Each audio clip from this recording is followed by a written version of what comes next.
En cierta ocasión, hace ya muchos años, durante una clase de gramática hebrea, la hermana Betty Saucedo, una amada hermana que ahora está en la presencia del Señor, llegó al salón de clases y se sentó a escuchar. No formaba parte del grupo, así es que la saludé a lo lejos con la mano, y ella se sentó a escuchar mientras los alumnos hacían lecturas en la Biblia hebraica. Algunos deletreaban, otros leían con más fluidez, pero de pronto advertí que la hermana Betty empezó a llorar. Me preocupé, me acerqué a ella para preguntarle si estaba bien, y me dijo que estaba bien, pero que escuchar las palabras que hablaban los protagonistas de la Biblia la habían conmovido, la habían transportado miles de años atrás.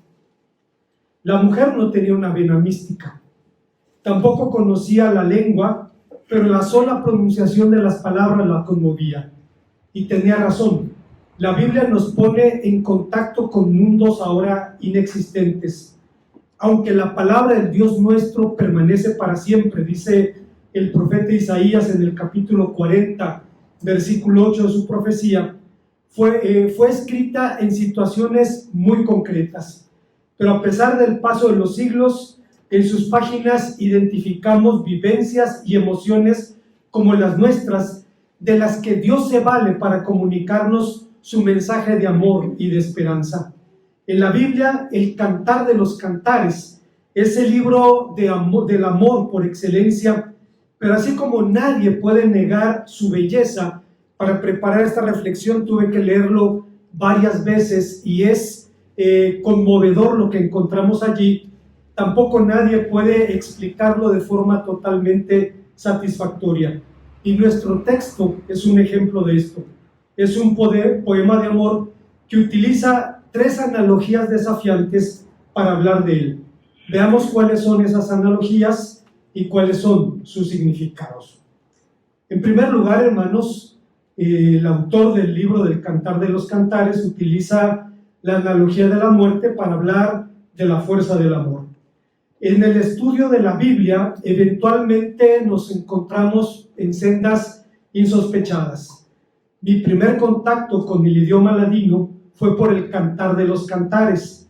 Me asombró, entre comillas, la transparencia de esa antigua forma de español, que tras el edicto de Granada, el edicto del 29 de abril de 1492, quedó grabada en el alma sefaradita.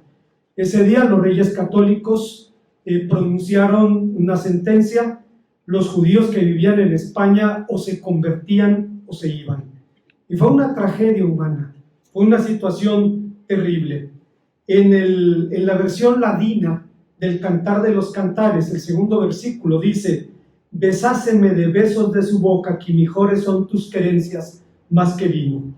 Texto que usted y yo podemos entender sin ningún problema, pero el que podamos entender el lenguaje no significa necesariamente que podamos entender el mensaje del libro.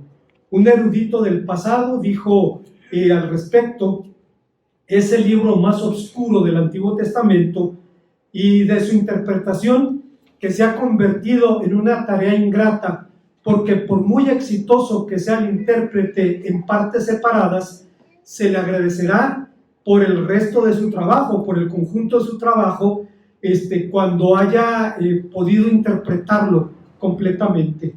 Los editores de un comentario judío reciente dicen que a pesar de su erudición, haber hecho un acercamiento a este libro con temor, temblor y sentimiento de insuficiencia. Y si así se sienten los de a caballo, y cuando hablan del libro, imagínense cómo nos sentimos los de a pie. A diferencia del pasado, hoy en día la autoría del Cantar de los Cantares y su valor religioso no están bajo cuestionamiento, pero en la iglesia su uso es muy limitado. Contiene frases que usted nunca escuchará en una lectura antifonal. Y debo ser honesto y confesar que en 44 años de predicar, es la primera vez que predico un sermón sobre el Cantar de los Cantares. Pero iniciando nuestra reflexión, el autor sagrado utiliza en este texto 3 analogías para hablar del amor. En este canto utiliza figuras positivas para hablar del asunto. Dice, por ejemplo, que el amor es mejor que el vino, que es como leche y miel. Entre paréntesis, si usted lee con cuidado el libro, va a encontrar que hay un énfasis muy fuerte en los sentidos. Se habla de la vista, del olfato, del gusto, del oído, del tacto, pero también utiliza lo que podríamos llamar analogías duras: la muerte, los celos, el fuego. ¿Cuál es la razón de este contraste? R.C. Sproul, un predicador norteamericano recientemente fallecido, dice que en los versículos 6 y 7 se expresa el lado emocional del amor, mientras que el énfasis en el lado físico está en el resto del libro. La primera analogía utilizada en nuestro texto es la fuerza de la muerte. El adjetivo fuerte es empleado en Génesis capítulo 49, versículo 7, para hablar, por ejemplo, del furor de Leví y de Simeón en la venganza de la deshonra de su hermana, narrada en Génesis 34. Si usted recuerda, dice la palabra de Dios que un príncipe cananeo abusó de la única hija de Jacob, y esto provocó una crisis familiar, y entonces los cananeos fueron a negociar una tregua con Jacob, pidiéndole que le concedieran a la muchacha como mujer de aquel hombre que había abusado de ella. Simeón y Leví obraron astutamente y dijeron, tienen que circuncidarse porque para nosotros es abominación relacionarnos con gente incircuncisa. Y lo hicieron. Y dice, al tercer día, cuando estaban en sus dolores, estos hombres se levantaron e hicieron una masacre. Fue una orgía de sangre. Y en Génesis 49, cuando Jacob recordaba este hecho, dice, maldito su furor, que fue fiero. Esa es la palabra que significa fuerte. Describe la victoria de Otoniel sobre los sirios, sobre quienes, dice Jueces 3:10, prevaleció su mano. Alude al brazo poderoso del Señor que esparce a sus enemigos en Salmo 89:10. Cifra la forma como la sabiduría protege al sabio en Eclesiastés 7:19, etc. Pero ¿por qué si usualmente asociamos el amor con la dulzura, con la suavidad, con lo placentero? El autor del Cantar de los Cantares lo compara aquí con la fuerza de la muerte. Creo que lo hace para hablar de su poder invencible. Un hebraísta español, jesuita Luis Alonso Shekel, decía, un único tema recorre en el libro: el amor del marido y la mujer, el misterioso descubrimiento del otro, a quien darse sin perderse, realzando la plenitud de la unión en la fuerza creadora, en el poder fecundo del momento eterno. Diálogo de novios, recordando y esperando, de amantes que se buscan, cantan su amor, se unen, se vuelven a separar, superan las dificultades para unirse definitivamente. Un criterio básico, hermanos, de la interpretación de la Biblia es que la Biblia se interpreta a ella misma.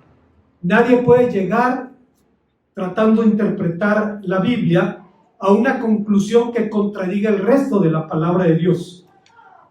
Para entender un texto en particular, eventualmente necesitamos ir a su contexto más amplio, es decir, a la Biblia entera. No podemos hablar, hermanos, entonces del amor sin apelar al mensaje global de las Escrituras, y seguramente el capítulo 13 de la primera carta del apóstol San Pablo a los Corintios es donde se habla con más claridad de la fuerza de ese amor. En tiempos del Nuevo Testamento, esto para contextualizar el mensaje de Pablo, se sabía mucho de filia, el amor filial o la amistad. Se sabía demasiado de eros, el amor pasional, pero nada se conocía sobre un amor que no es determinado por la dignidad del que lo recibe, sino por la bondad del que lo prodiga, de un amor que busca el bien del otro sin tener en cuenta sus méritos o su atractivo personal. El mundo tuvo que esperar hasta la llegada de Jesucristo para conocer un amor así. Y entonces una nueva palabra, agape, fue añadida al vocabulario del amor para describirlo. Es cierto que existía en el mundo griego, pero es por excelencia un término cristiano debido al uso. Jesucristo trajo al mundo esta clase de amor, por lo que es posible reemplazar en 1 Corintios 13 la palabra amor por el nombre Jesús, sin que el texto sufra menoscabo en el mensaje. Y para darnos una idea de lo que Pablo está diciendo aquí, basta leer el texto sin comentarios para no restar encanto a su mensaje.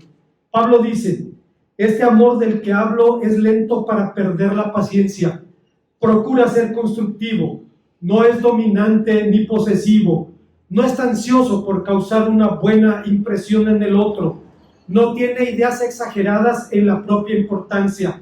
El amor guarda las formas debidas, no busca su propia ventaja, no es quisquilloso, no tiene en cuenta lo malo ni se regocija cuando ve maldad en otros. Al contrario, se alegra cuando prevalece la verdad. El amor no tiene límites en su resistencia, no tiene fin en su confianza, no pierde jamás la esperanza, puede resistirlo y sobrevivirlo todo. De hecho, es lo único que permanece cuando todo lo demás ha caído o ha caducado. Que dos parejas puedan darle gracias a Dios por 60 años o por 40 años es un testimonio de la fuerza del amor que Dios nos da a través de Jesucristo. Hay una segunda enseñanza en nuestro pasaje. El texto utiliza una segunda analogía desafiante cuando habla de la dureza de los celos. De forma muy general puede decirse que los celos son una respuesta a la ruptura del equilibrio emocional que surge por una percepción de amenaza o temor a la posibilidad de la pérdida de algo que se considera propio. Se llama celos a la inseguridad creada por la sola posibilidad, por la sospecha o la inquietud de que la persona amada pueda prestar atención o favor a otra, generando incomodidad. Esta clase de reacción ocurre también en los animales. Si alguien tiene dos perros y uno es dominante y usted acaricia al que no es el dominante, si el dominante no agrede al otro, cuando menos se va a interponer.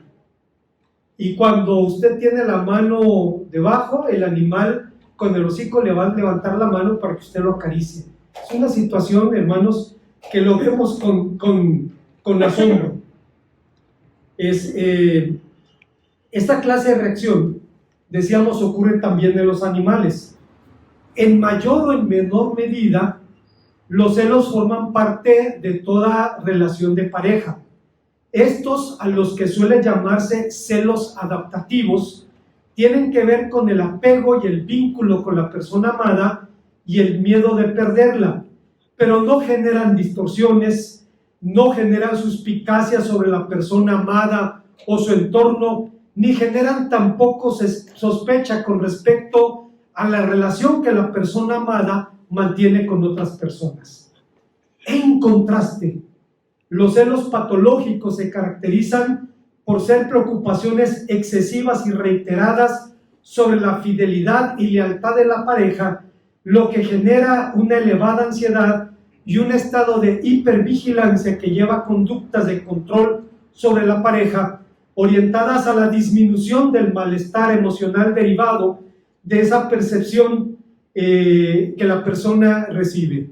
Yo recuerdo, hermanos, una pareja, el hombre casi doblaba de edad a la mujer, una mujer muy guapa, y él en algún momento me dijo, al principio de la relación, dice, yo llegaba, veía que coches estaban estacionados afuera de la casa, me subía al árbol del vecino para ver si alguien estaba por allí.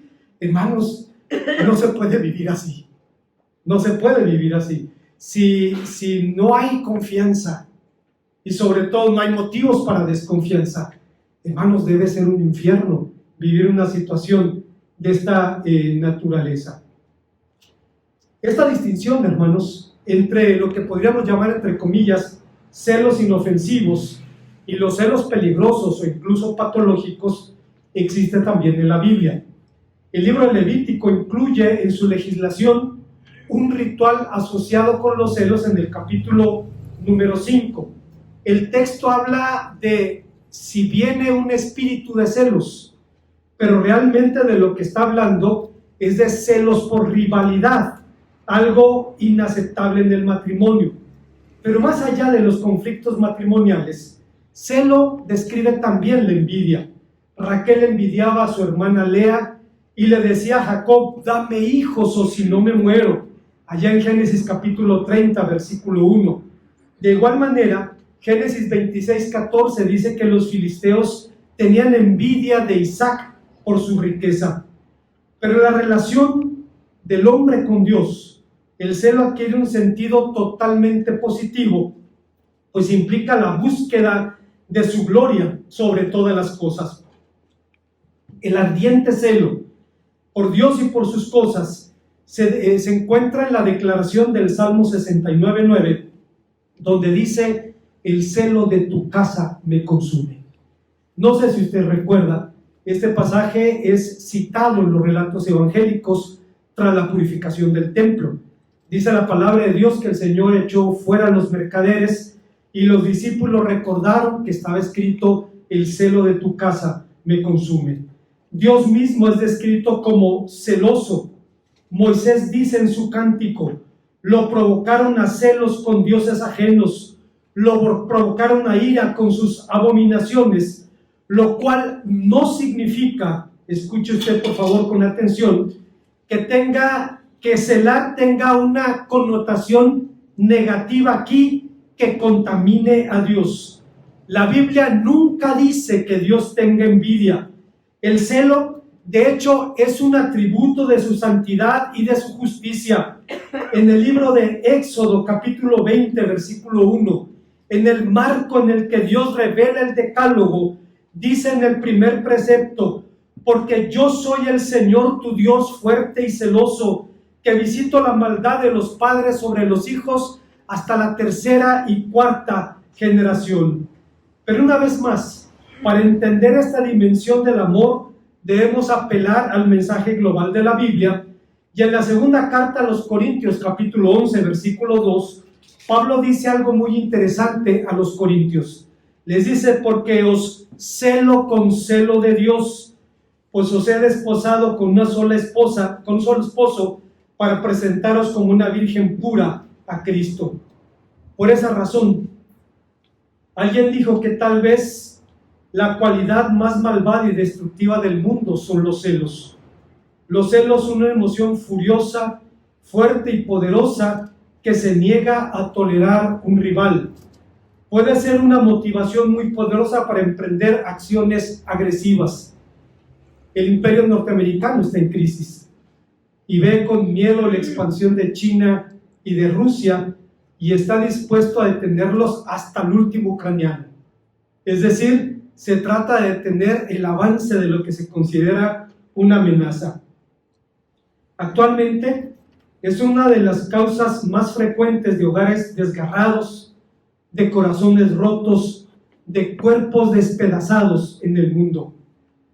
Pero sorprendentemente todas las escrituras enfatizan el celo de Dios. Si los celos son algo tan malo, ¿por qué Dios siente celos? En este pasaje Pablo dice: sentir un celo santo por este pueblo. La diferencia está aquí. Los celos malos son siempre egoístas, tienen que ver con los sentimientos propios, son posesivos, desean controlar a otra persona, son dominantes, crueles, tiránicos, usurpan los derechos del otro e insisten en salirse con la suya. Es algo que se impone al otro sin importar si el otro está de acuerdo o no.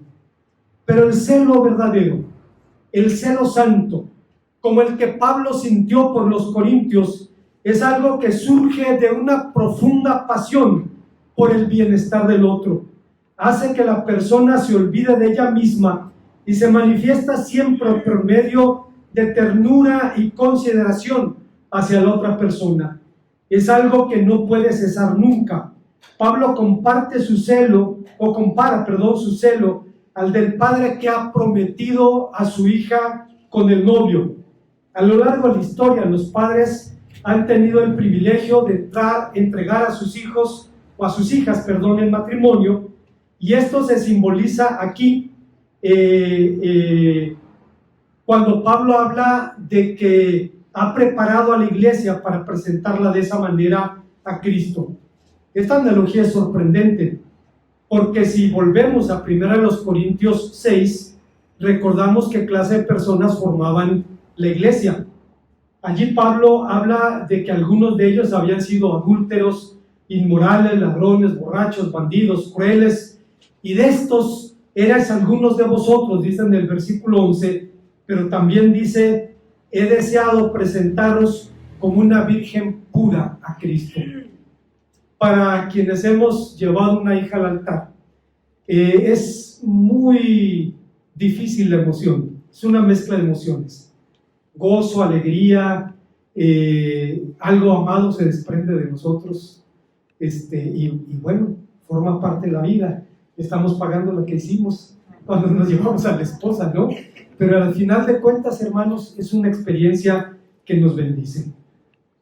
Hay una tercera y última enseñanza en nuestro pasaje, y es que Salomón utiliza la figura del ardor del fuego para hablar del amor. Hay fuegos que no se apagan. Durante la crisis del petróleo en los años 70, la antigua Unión Soviética intensificó la búsqueda de hidrocarburos para asegurar su ventaja estratégica sobre Occidente.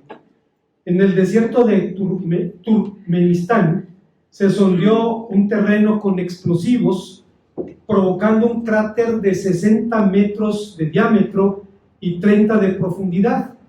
Era un depósito de gas, y los geólogos, temiendo que el gas se filtrara a la atmósfera, decidieron prenderle fuego, dando origen a las puertas del infierno, al pozo de Darvaza, que después de más de medio siglo continúa todavía. Puede sorprendernos un incendio así, pero no es ni con mucho el incendio más antiguo del mundo. En Australia, cerca de Sydney, existe lo que se considera el incendio más antiguo del mundo. Tiene cuando menos 6,000 años, cuando menos. Burning Mountain, la montaña quemándose, es un incendio subterráneo que se supone es el más antiguo del mundo.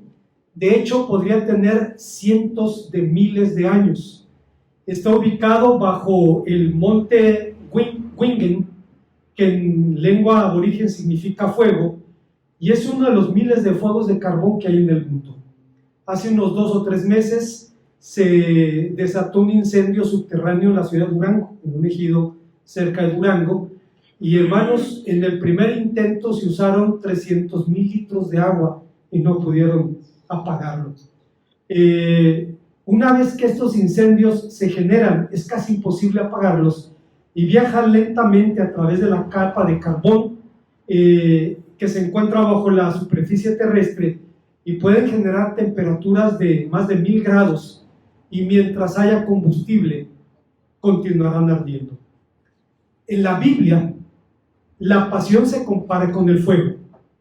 Gomer, el nombre de la mujer del profeta Oseas, significa quemarse o consumirse, y es una descripción de su carácter. El apóstol San Pablo dice a los corintios, por el riesgo de la incontinencia, es mejor casarse que quemarse, en su primera carta, capítulo 7, versículo 4. El profeta Jeremías compara a los hombres de Jerusalén con animales en celo, como caballos bien alimentados, cada uno relinchaba tras la mujer de su prójimo, dice en el capítulo 5, versículo 8.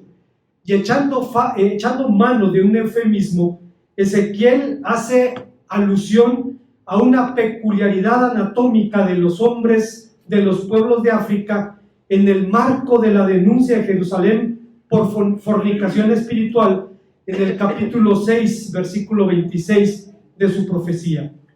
No es pues extraño que alguien dijera que el amor, la idea es que el amor es como el fuego, con un gran poder y utilidad para el bien o para la destrucción. El amor ha elevado a algunas personas a grandes alturas y ha consumido a otras, dejándolas en cenizas. Sin embargo, el tema aquí no es el ardor de la pasión, sino la fuerza de un amor que no se extingue. Es una figura adecuada para cifrarlo, porque Proverbios 30:16 incluye al fuego entre las cosas que nunca dicen basta. Pero ¿cuál puede ser la fuente de un amor así? Solamente puede serlo el amor incombustible de Dios. Ese amor que continuará ardiendo mientras Dios siga siendo Dios. De hecho, Reina Valera 60 traduce sus brasas de fuego. Texto que la Biblia hebraica diría las llamas del Señor, o más exactamente centellas del Señor, y es la única ocasión en que el nombre impronunciable, contraído, es mencionado en este libro. Decíamos, la mejor traducción sería centella, rayo, relámpago. Por tal motivo, bien se ha dicho que la llama ha estallado una y otra vez cuando parecía extinguirse y se ha convertido en una verdadera llama del Señor. La zarza ha estado ardiendo, pero no se consume. Los celos se extiende, por celos se entiende el amor que en su intensidad no soporta rivalidad. La llama del Señor puede compararse con la voz del Señor que se describe en la poesía hebrea, mencionada con la furia de la tormenta, ya en el Salmo, no recuerdo en este momento, pero se utiliza precisamente el mismo vocabulario. La llama, por tanto, sería el relámpago y la voz del trueno, y en todo este pasaje se forma una especie de nota clave del poema que parece más que una cepa distintiva introducida para dar clima a la sucesión de cantos que encontramos en el libro, y que ésta se convierte en la más sublime de sus conclusiones. Siempre se ha considerado como uno de los apóstrofes más sublimes del amor que puede encontrarse en la literatura. Las muchas aguas son imagen de los desafíos que toda relación enfrenta. Si usted recuerda, los votos matrimoniales dicen en la salud, en la enfermedad, en lo próspero, en lo adverso, en la riqueza y en la pobreza, hasta que la muerte nos separe. ¿Por qué dicen eso los votos matrimoniales? Porque la adversidad, la enfermedad, las crisis económicas se van a presentar y van a poner a prueba la relación, y de hecho son motivo del fin de muchas relaciones. Mi hermano Toño y mi hermana Gloria tienen un ministerio en los hospitales. La hermana ya fue declarada libre de cáncer, pero fue un peregrinaje espiritual de muchos años que le dio un ministerio. En alguna ocasión mi hermano Toño tuvo que ministrar a un hombre a cuya esposa tuvieron que hacerle una cirugía, retirarle un seno por problemas de cáncer, y el hermano Toño tuvo que hablar con el marido, que decía, ya, así ¿para qué la quiero? ¿Para qué me sirve? Yo me imaginaba, pobre mujer con un tipo así, se está jugando la vida, no sabe si va a sobrevivir, y el tipo le dice que así ¿para qué le sirve? Decía el hermano Toño, tuve que contenerme, dice, y tratar de ser paciente y decirle, una persona es más que un pedazo de carne, una persona es mucho más que un órgano, es algo mucho más grande que eso. Estas cosas, hermanos, ponen a prueba los matrimonios. Un estudio elaborado en la Universidad de Iowa analiza la tasa de divorcios en matrimonios cuyos cónyuges sufren alguna enfermedad grave en comparación con los matrimonios que no tienen ese problema.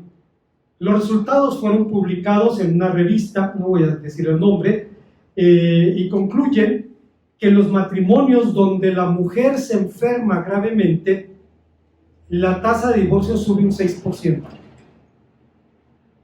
Mientras que los matrimonios donde el marido se enferma, no hay divorcios. Me siento avergonzado. Entre los bautistas, pocas figuras son tan veneradas como la de William Carey, o Guillermo Carey, como se le llama comúnmente en nuestro medio, el padre de las misiones modernas.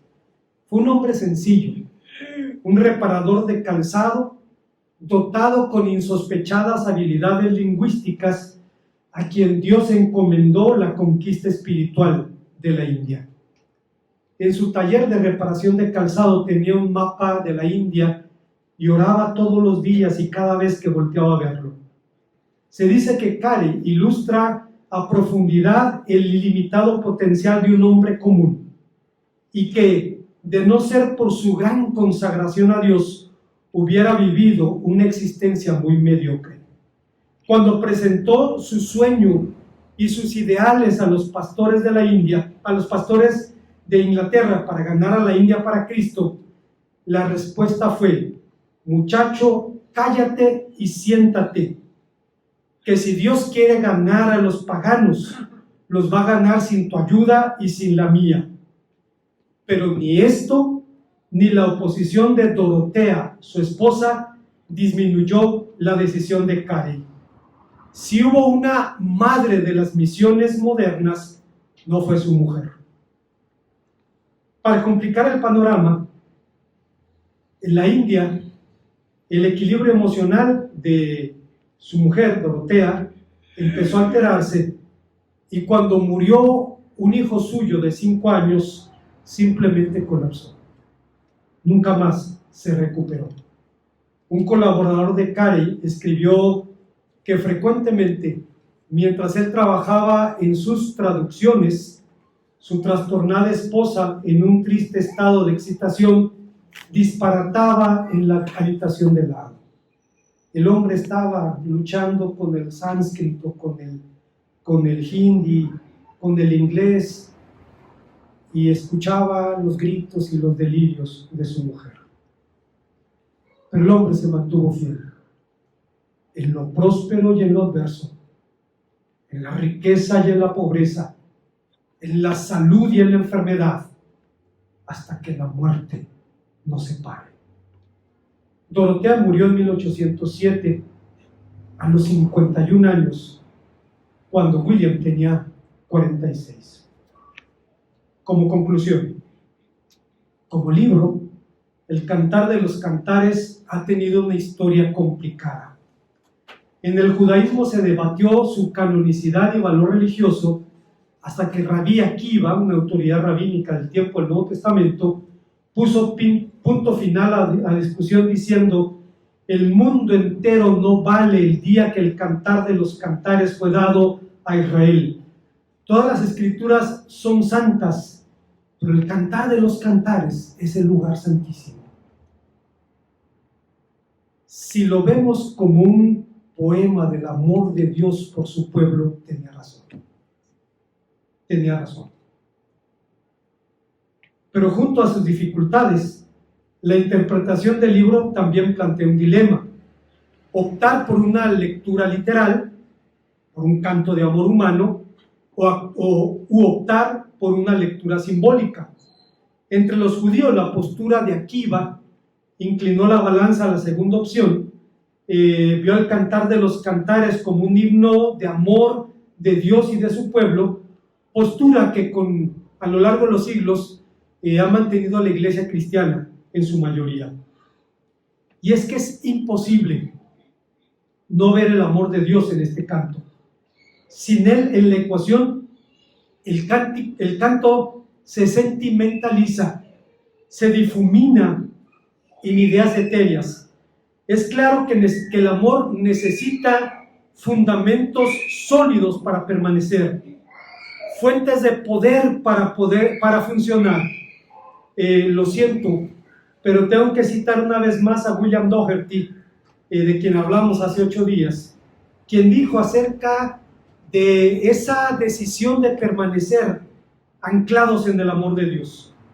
El matrimonio con una visión de largo plazo tiene la convicción de que nada ni nadie podrá separarnos, que lucharemos juntos contra cualquier obstáculo que se presente, que si el barco hace agua, haremos el achique, que redefiniremos nuestras metas personales si vemos que se salen de línea, que compartiremos el liderazgo en los momentos, en el mantenimiento y renovación de nuestro matrimonio, que renovaremos nuestro matrimonio si vemos que se está anquilosando, que si peleamos mucho o poco, pelearemos mejor, que aceptaremos las debilidades del otro que no podamos remediar y cuidaremos del uno del otro hasta que seamos ancianos. Esta clase de compromiso no se hace una sola vez, sino una y otra vez a lo largo de la vida. Nos aferramos a ella durante las oscuras noches del alma que ocurren en casi todas las parejas, en momentos cuando cuesta trabajo sentir amor, pero la promesa nos mantiene unidos.